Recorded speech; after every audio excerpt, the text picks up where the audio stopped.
Yo, what is going on, guys? Welcome to the video. I hope your night's going great. It is a double upload as promised. This video will be an interesting one. I'm kind of going to tie in today's Contenders Finals matchup between the Atlanta Reign and Philadelphia Fusion University with one of my power rankings for the Overwatch League. It actually kind of lines up because one of the teams competing in today's Contenders Finals, their main Overwatch League team, is going to be my number 14th ranked Overwatch League team, and that is the Atlanta Reign. Now, before we get into the Atlanta Reign and why they're my number 14th ranked Overwatch League team, I want to talk about the Contenders Finals today. But before we get to the actual finals, I want to go through the history and the story of Philadelphia Fusion University because it's absolutely incredible. And this story goes back a very long time, all the way to the start of 2018 when Contenders first started. Season 1, Fusion University looked like a pretty strong team overall. Of course, they had Who Are You, one of the most popular players in North American Contenders,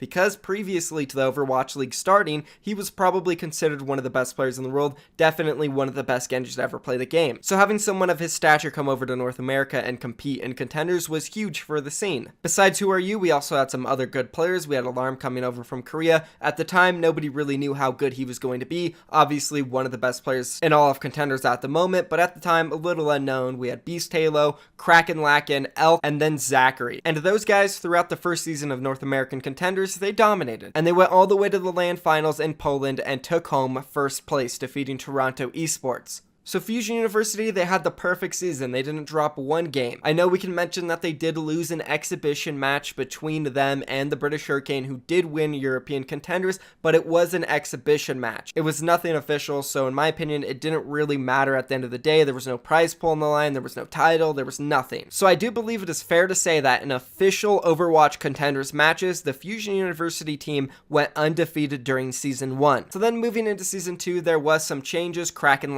got dropped. They picked up Bernard, another Korean player, and they went through Season 2 just like they did Season 1, dominating everybody all the way to a championship, becoming the first team to win 2 championships back-to-back without losing one match. And it's not like this was all within the same 3 months. This was over the course of half a year. We're talking 6 to 7 months that these guys played 2 league tournaments and didn't lose a game. There was so much time in between each match and each tournament that it was very possible they would be able to slip up, have a bad day, have a bad game, have bad practice, a bad month, bad something. Every team does it. Look at the Overwatch League, even the champions, London Spitfire, they slumped eventually. New York Excelsior, they choked in the playoffs. Philadelphia Fusion, they were rocky the entire time. You can't find one team who goes undefeated anywhere in any esport over this course of a period of time. It just doesn't happen. It's a very rare. Moving into Season 3 of Contenders, this would be the toughest task of them all because Philadelphia Fusion University went through major changes.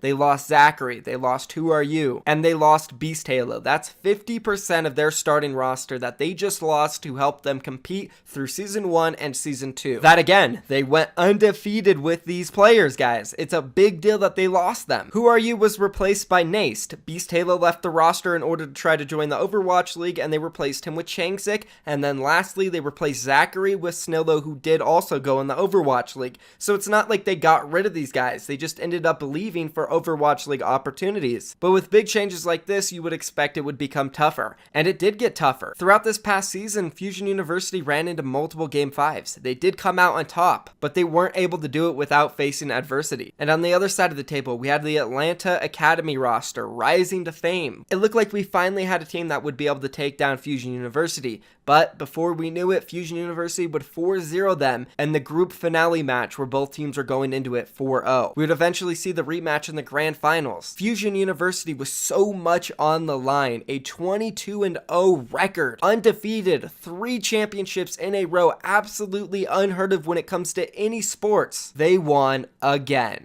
3-time champions, absolutely insane. Credit needs to be given to these guys because honestly, I don't think we will ever see anything like this again. Some might say, oh, of course we'll see another team win 3 championships in a row eventually, which we might, but it is highly unlikely that we will ever see a team win every single game, not losing one of them over the course of an entire year while winning 3 championships in Contenders. That's absolutely insane. It was an incredible match. If you have not seen it, you need to go to twitch.tv/overwatchcontenders. click on the videos, check out the VOD, and watch the entire match. Atlanta Academy, props to them. They put up a good fight, but it just was not enough to take down the kings of North American Contenders. So I wanted to cover the legacy of Fusion University just because it's so damn incredible, and the match just happened. Again, you need to go watch the VOD if you want to know more about this match. Now let's transition into my next Overwatch League rank, which is going to be number 14, the Atlanta Reign. Some people may agree and some people might disagree, but this was a really tough choice. There's a lot of teams that could be considered number 14. There's a ton of them sitting in that middle gray area where we don't really know how they're going to perform. We have the Guangzhou Charge, Atlanta Reign, Toronto Defiant, Shanghai Dragons, Hangzhou Spark, all these teams full of new rosters that we haven't seen compete yet really, and it's hard to judge them overall because most of them are just filled with these Korean players that were really good in Korean contenders. And for those teams that are mostly full Korean like the Toronto Defiant, the Hangzhou Spark, the Shanghai Dragons, I do feel like they will have an advantage because they aren't going to be bilingual. As for a team like the Atlanta Reign, they're going into the league bilingual. They have multiple players coming in from different regions, Europe, North America, Korea, and their European players, they come from all over Europe. We have Nalir, he comes from Russia, Masa comes from Finland, Defran comes from Denmark, and then Kodak comes from Germany. Looking at the Korean players, we do have Dako and Pokpa who come from the same team. That might be the saving grace for this roster. They competed under Element Mystic in Korean contenders, and they were definitely a solid tank duo. The problem is though, these guys have been used to competing with other Koreans. Besides communicating with themselves, every single person on this roster come from different regions. You might be saying, oh well, Erster, he's Korean as well. Yeah, he is Korean, but he comes from a different region. Erster has spent the last couple of seasons competing in China